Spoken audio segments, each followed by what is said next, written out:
Lesson Friction. In today's video, we are going to study about the fourth type of friction, which is called as fluid friction. So let us start with the fourth type of friction, fluid friction. Fluid friction, what does fluid friction means? To understand fluid friction, you need to first understand what is the meaning of the word fluid. Fluid means any substance which can flow, जो बह सके. Solids तो बह नहीं सकते. कौन बह सकता है? Liquids बह सकते हैं. Gases बह सकती हैं. So we are going to talk about now friction due to air and water. Or in other words, we can say we will be talking about friction due to liquids and gases. Fluids. Liquids and gases are called as fluids. The substances which have the ability to flow are called fluids. These fluids also exert force of friction on the objects in motion through them. Fluid friction is friction that acts on objects that are moving through a fluid. Means whenever any object is going to move through liquids or when any object is going to move through gases, there will be a friction between that object and the fluids, and that friction is called as a fluid friction. So let us study few examples of fluid. Fluid friction is given a separate name also, fluid drag. It is defined as the force of friction exerted by fluids. So fluid drag is defined as the force of friction exerted by fluids. कि जो fluids हैं जो force of friction apply करते हैं यानी कि resistance create करते हैं, चीज़ की मूवमेंट में बाधा डालते हैं, उसको मूव करने में रिड्यूस करते हैं उसकी मूवमेंट, क्योंकि ये फ्रिक्शंस हमेशा ऑपोजिट डायरेक्शन में एक्ट करते हैं, तो उसे हम फ्लूइड ड्रैग कहते हैं. The frictional force of an object depends upon various factors which are written as follows. So, fluid friction किस factors पे depend करता है? Let us study. 1. The speed of the object with respect to the fluid. कि जो object fluid में move कर रहा है, जो object liquid या gas में move कर रहा है, उसकी speed कितनी है? The more the speed of the object, the more the friction. Alternately, the less the speed of the object, less is the friction. यानी कि जितनी तेजी से कोई चीज move करेगी फ्लूइड्स में, उतनी ही ज़्यादा फ्रिक्शन उसे फील होएगी, और फ्रिक्शन की वजह से हमेशा हीट जनरेट होती है, एंड फ्रिक्शन की वजह से there is always a waste of energy. तो let us proceed further. Let me give you an example of friction between object and the fluids. This picture is actually showing burning of meteorites. What are these? Actually, when small pieces of heavenly objects enter into the earth and due to gravity they start falling on the earth's surface, there is a friction between that particles and the air, and whenever there is a friction, heat is generated.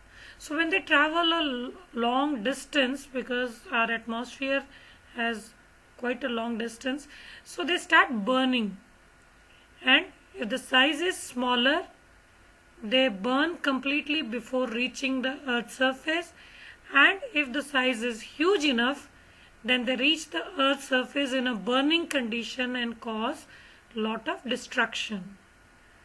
इसको हम हिंदी में टूटता तारा भी कहते हैं. कई बार हम आसमान की तरफ देखें तो ऐसा लगता है जैसे कोई तारा टूटा हो, तो उसको शूटिंग स्टार्स इंग्लिश में कहा जाता है. तो एक्चुअली तारा नहीं टूटा होता, ब्रह्मांड से कई बार कोई छोटे छोटे कण जो है अंदर एंटर कर जाते हैं, तो वो बहुत अगर छोटे साइज में है कि मान लो चने के दाने जितने हैं बहुत छोटे हैं, तो फिर वो तो रास्ते में ही जल जाते हैं और राख में चेंज हो जाते हैं, उनकी राख ही पहुंचती है, वो भी हमें पता नहीं चलता है। हाँ, आसमान में ये दिन में भी होता है, बट क्योंकि सूरज की रोशनी इतनी तेज होती है कि हमें दिख नहीं पाते, और रात को हमें दिख जाता है। तो अर्थ की ग्रेविटेशनल पुल की वजह से बड़ी तेजी से अर्थ की तरफ आना शुरू होते हैं। तो जो साइज में बड़े होते हैं वो जलते हुए कंडीशन में और एक ह्यूज स्पीड में, फास्ट स्पीड में अर्थ को टकराते हैं और काफी तबाही भी कॉज कर देते हैं। और जब ये जलना वलना इनका बंद हो जाता है, शांत हो जाते हैं, तो ये किस मटेरियल से बने हैं, इस चीज को जो साइंटिस्ट हैं उनको स्टडी करने में मदद मिलती है, जिससे उन्हें ये पता चले कि ब्रह्मांड में किस किस मटेरियल से चीजें बनी हुई हैं। So this is an example की high speed, as I was telling you कि हाई स्पीड अगर है और फ्लूइड्स के थ्रू अगर कोई ऑब्जेक्ट मूव करता है, तो due to friction heat is generated and it's even starts burning. Second factor that depends is the shape of the object, कि ऑब्जेक्ट का शेप कैसा है। Figure given below, he is falling towards the earth with a parachute. So this person is coming to ground with the help of a parachute. Resistance of the air against the parachute shows his descents. The faster or larger a moving object is, the greater will be the fluid friction resisting its motion. That's why there is a greater air resistance against the parachute than a skydiver's body.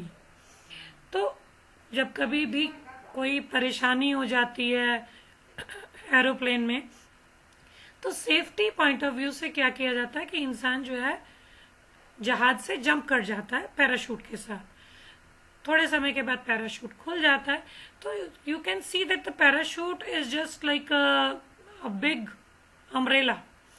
तो इसमें क्या होगा, एक तो one is the size is bigger, so as the size is bigger friction will be more, क्योंकि ये नीचे को आने की कोशिश करेगा और जो एयर का फ्रिक्शन है वो उसे नीचे नहीं आने देगा। नीचे क्यों आएगा, क्योंकि ग्रेविटेशनल फोर्स उसको नीचे खींचेगी, लेकिन frictional force between the parachute and the air will slow down the speed. नीचे तो आएगा but it will reduce the speed, और यही हम चाहते हैं कि जो पैराशूट से इंसान आए वो धीरे धीरे आए। तो साइज बड़ा होने से फ्रिक्शन ज्यादा हो गई, और फ्रिक्शन ज्यादा होने से ये बेनिफिट होगा कि जो पैराशूट से जो इंसान नीचे उतर रहा है वो स्लोली एंड स्लोली उतरेगा। जबकि स्काई डाइवर्स क्या करते हैं, स्काई डाइवर्स क्योंकि उनके पास ऐसा कोई बड़ा डिवाइस नहीं होता, वो काफी ह्यूज लेंथ जो है वो कैरी करते हैं बिना पैराशूट खुले, तो इसलिए उस टाइम उनकी बॉडी बड़ी तेजी से ग्रेविटी की वजह से बड़ी तेजी से जल्दी जल्दी नीचे आती है, तो उनका पैराशूट जो है वो लेटर खुलता है।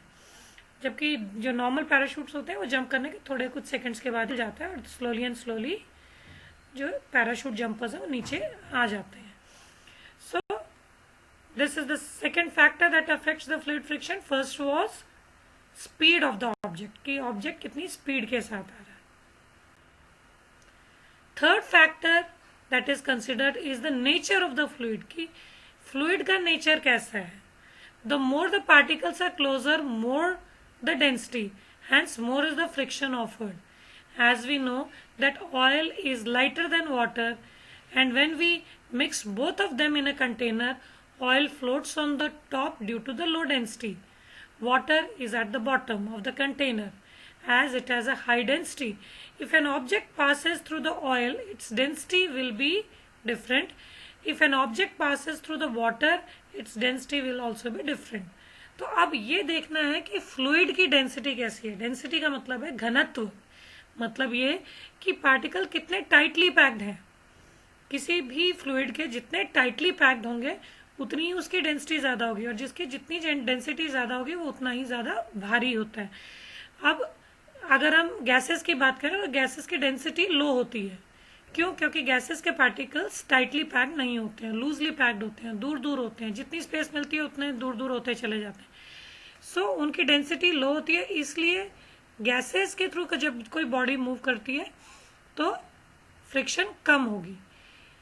जब हम वाटर की बात करें, किसी लिक्विड की बात करेंगे, तो गैसेस के कंपैरिजन लिक्विड्स में पार्टिकल ज़्यादा टाइटली पैक्ड होते हैं, इसलिए उनकी डेंसिटी ज़्यादा होती है और वो उनसे ज़्यादा भारी होते हैं। तो जितनी ज़्यादा डेंसिटी होगी उतना ही ज़्यादा फ्रिक्शन होगा। अब जैसे ये बात कर रहे हैं कि भाई ऑयल जो है वाटर से लाइटर है, तो यानी कि कोई ऑब्जेक्ट जब ऑयल के थ्रू मूव करेगी तो उसे रेजिस्टेंस कम महसूस होगा, जबकि कोई चीज़ वाटर के थ्रू मूव करेगी तो रेजिस्टेंस ज़्यादा महसूस होगा, क्योंकि वो उसकी डेंसिटी ज़्यादा है, वो ज़्यादा हेवियर है, थिकर है। तो फोर्स ऑफ फ्रिक्शन यानी कि दो ऑब्जेक्ट्स के बीच में जो रगड़ होगी वो भी ज़्यादा स्ट्रॉन्गर होगी। The following steps can be taken to reduce the fluid friction or fluid drag. The objects are given special shape, and that is they are made streamline. Streamline shape is the shape which is narrow from the ends and wider from the middle.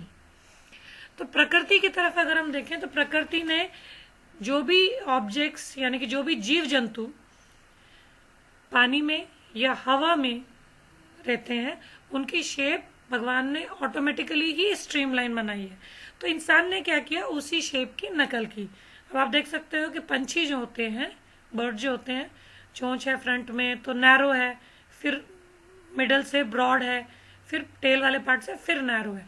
तो इस तरह की shape जिसमें दो ends से तो narrow है लेकिन बीच वाले हिस्से से ब्रॉड है शेप, तो इस तरह की शेप को स्ट्रीमलाइन बॉडी कहा जाता है। तो एरोप्लेन बिल्कुल बर्ड्स की तरह बना दिया गया है, जिससे कि जब एरोप्लेन्स मूव करें तो friction between aeroplane and the air is less, क्योंकि अगर फ्रिक्शन होगी तो उसका सरफेस हीट अप हो जाएगा, और ये हीट अप होता भी है।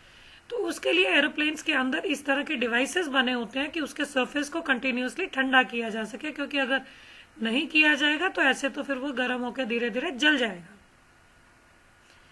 तो स्ट्रीमलाइन बॉडी से हमें क्या बेनिफिट मिलता है कि फ्रिक्शन रिड्यूस हो जाती है। सिमिलरली बोट्स, अगर आप नाव को देखो तो नाव भी एंड से जो है टेपरिंग है, नैरो है, और बीच में से ब्रॉड होती है, क्योंकि उसे पानी के थ्रू मूव करना होता है। तो फ्रिक्शन घटाने के लिए शिप, बोट, इन सब की शेप्स हमेशा कैसी बनाई जाती है, स्ट्रीमलाइन बॉडी। यहाँ पर हमने किसकी नकल की, मछलियों की बॉडी कैसी होती है, streamline. Now it's the time for quiz. List 4 types of friction. Now I have taught you 4 types of friction. I hope you will be able to answer this question. So you need to write these questions in your classwork copy, and you need to find your answers yourself and then write it. You can move a heavy box by sliding them on a ground, or you can put them on a trolley like the one in the figure given below. Then roll them over the ground. Explain which way makes it easier to move the box. कौन सा तरीका easy होगा कि भाई आप एक box को धक्का मार के उसको खिसका के लेके जा रहे हो ग्राउंड पे, वन वो, या दूसरा कि आप इस तरह से कोई ट्रॉली ले लेंगे, उसके ऊपर बॉक्सेस को रख देंगे और आप उनको मूव करोगे। So which one is easier, and you need to also give the reason why which one is easier and reason also. What is a fluid friction? You need to define what is a fluid friction. Give one original example of fluid friction. कि आपने एक example भी देना है, fluid friction का definition देनी है और one example देना है. So these are questions that you need to do it in your classwork copy, and you need to find the answers yourself, and then peace cannot be kept by force, it can only be achieved by understanding. By Albert Einstein. Thank you and have a nice day.